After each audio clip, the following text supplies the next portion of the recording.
Hi, welcome to a STANLIB economic podcast focused specifically on the budget that was presented by the Minister of Finance this afternoon. I think it's his fifth budget in total, and there was clearly no dispute within the GNU partners, and so no political fallout as a direct consequence of what he had to say, and that's good news. If I look at the budget in total, what do I think? Overall, I think it was a good budget. I think it was pretty much in line with the expectations. From our perspective, there were no big shocks within the numbers. The bond market seemed to like it. The equity market seemed to like it. The currency market, I think, liked the key components. So overall, that was good. I do think the credit rating agencies will also like it, and I'll chat about that in a sec. So what is it that I think was positive about it? The positive is that it was focused on fiscal discipline. Now, this has been a theme that's been unfolding for some time, but this was clearly a further step in that direction and a fairly convincing step. So the overall theme now for the current Minister of Finance is about putting the government's fiscal position in much better shape. And I guess the argument would be to then use that as a platform to grow the economy a lot faster over time. I'll chat about economic growth outlook as a consequence of the budget. So if I look at the tax changes, though, there weren't many, so that I think is good. There weren't any big surprises in terms of major tax announcements. The revenue collection ended up being just over 20 billion ahead of budget, so that's good. That allowed him to avoid any significant tax increase. He did provide for some fiscal drag or bracket relief as a result of the inflation, although the amount of money he has to provide is a lot less than previously because of the lower inflation rate. There was a small increase in some of the sin taxes and in the road accident fund and fuel levy, but I don't think those are really all that substantial within the context of the total budget numbers, and certainly in percentage terms are relatively modest and adhere to the inflation target of 3%. So I want to just go through, though, why is it that this budget, what is it about it that focused on being disciplined? And in my mind, there are 6 parameters that speak to fiscal discipline, and I just want to describe those 6 parameters. I'll go through all 6 fairly quickly. I don't think we need to dwell on any of the detail, but hopefully it gives you a sense of when we say fiscal discipline, what are we talking about?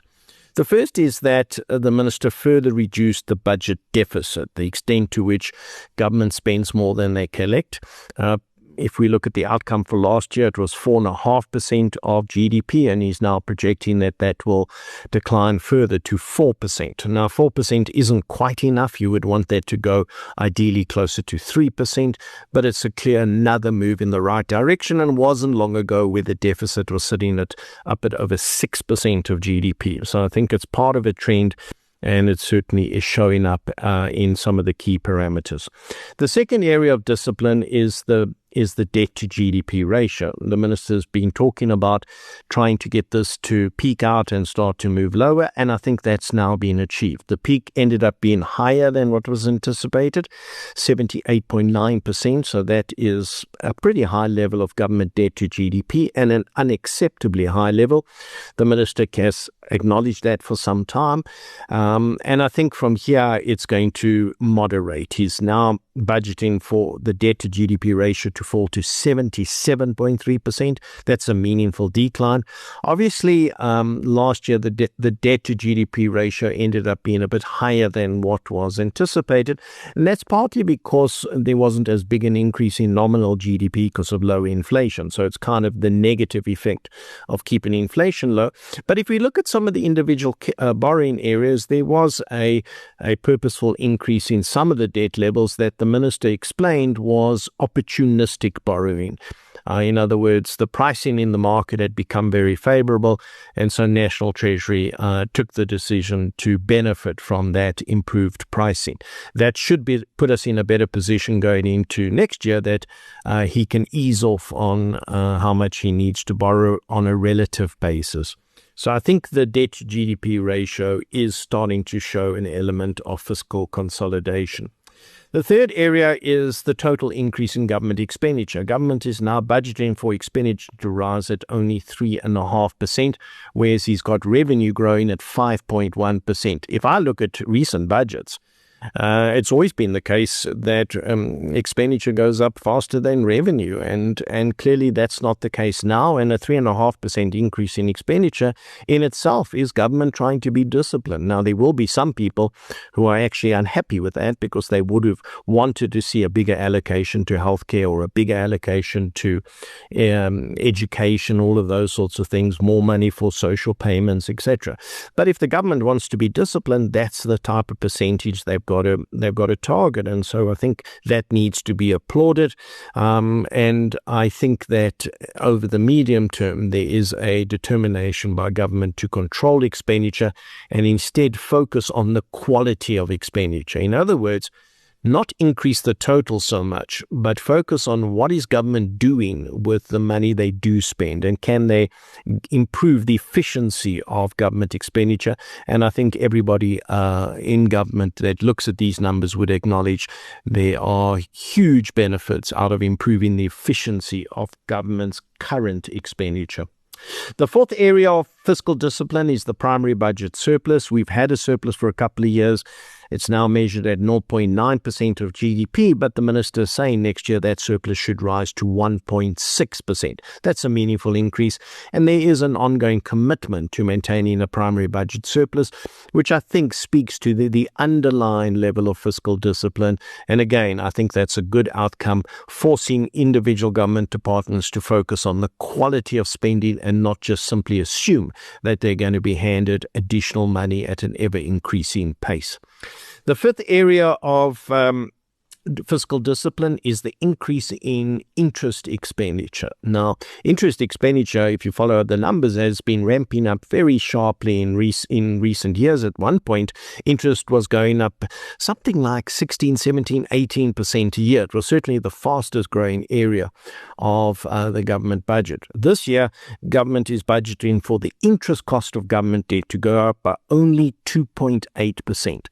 That's the benefit of getting inflation down. That's the benefit of the bond yield moving lower. That's the benefit of being able to control the total expenditure and reduce the debt to GDP ratio. So to me, that's a very clear indication that the discipline is starting to manifest.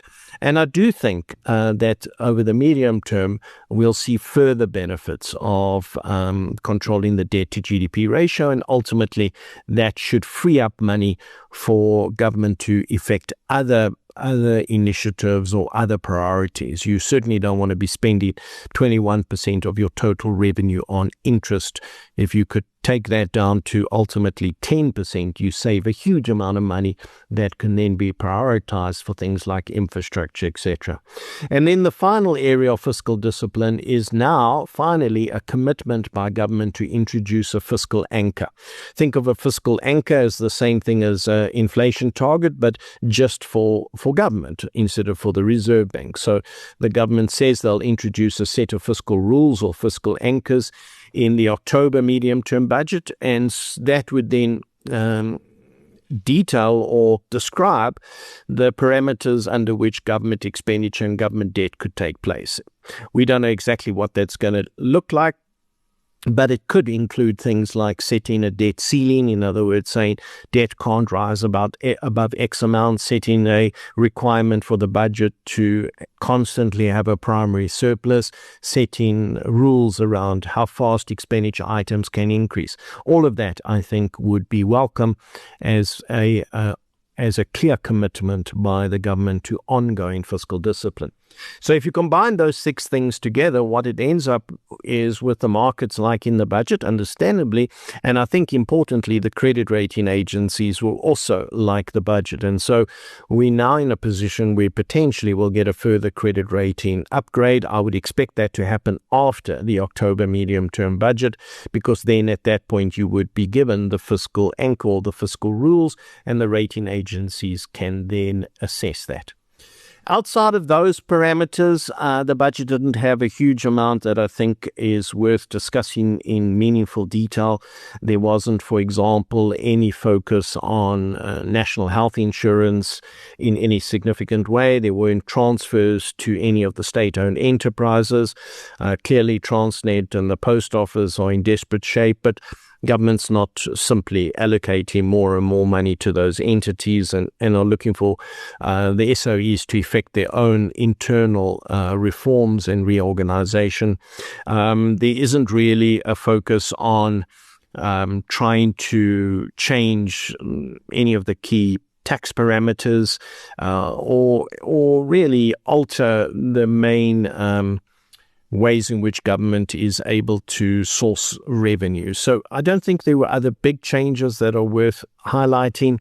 The last point I would just make is this, though. If I look at all of these fiscal measures and the budget in total, you would end up concluding, yes, this is good. This is a commitment to fiscal discipline, but where's the focus on economic growth? If I look at the government's overall forecasts on GDP over the next 3-4 years, they still don't have South Africa growing at more than 2%.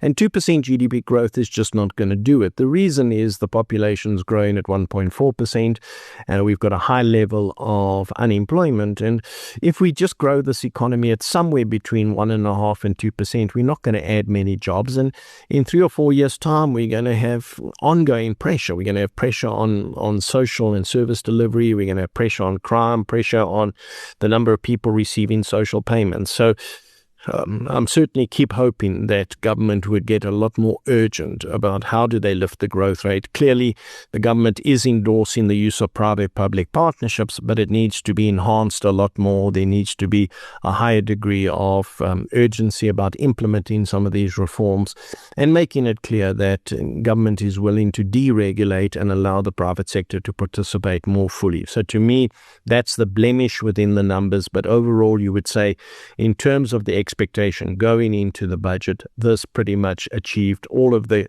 key goals, and I think certainly well accepted by most individuals that analyze the budget. That's all from me, and we'll chat again soon. STANLIB Asset Management Pty Limited is an authorized financial services provider in terms of the FIRES Act. This podcast should not be construed as advice.